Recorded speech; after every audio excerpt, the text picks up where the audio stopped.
يا مساء الفل او صباح الفل حسب التوقيت اللي بتشوفوني فيه. النهارده انا حبيت اعصج معاكم لحمه مفرومه. لان دي اكتر حاجه انا بستخدمها، بحبها تبقى قوي موجوده في الفريزر، بتسهل قوي وقفه المطبخ. ما بتحتاجيش تقفي تعملي حاجات كتير لما تكوني هتستخدميها في اكله. هنا انا جبت 3 بصلات كبار وحطيتهم في معلقه سمنه على النار، دبلتهم بس مفرومين ناعم طبعا. وهنزل عليهم بنص كيلو من اللحمة المفرومة. النص كيلو ده كان لسه ما سحش كويس، ما فكش كويس، فسبته هديت عليه النار خالص وسبته نزل المية بتاعته وفكت اللحمة مع نفسها على النار، سبتها تشرب ميتها.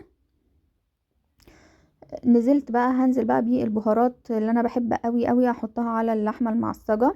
هي ملح، فلفل اسود، قرفة، جنزبيل، كبيبة صيني مطحونة، رشة من الحبهان المطحون، ورشة من القرنفل المطحون. فعلا بتودي طعم اللحمة في حتة تانية خالص. انا كنت بوريكم القرنفل قد ايه اللي انا بستخدمه هو والحبهان المطحون، حاجة قليلة جدا. بس كده، وهقلب البهارات فيها كويس قوي، وهي كده تكون استوت وجهزت على ان انتي تستخدميها او ان انتي تعينيها في الفريزر.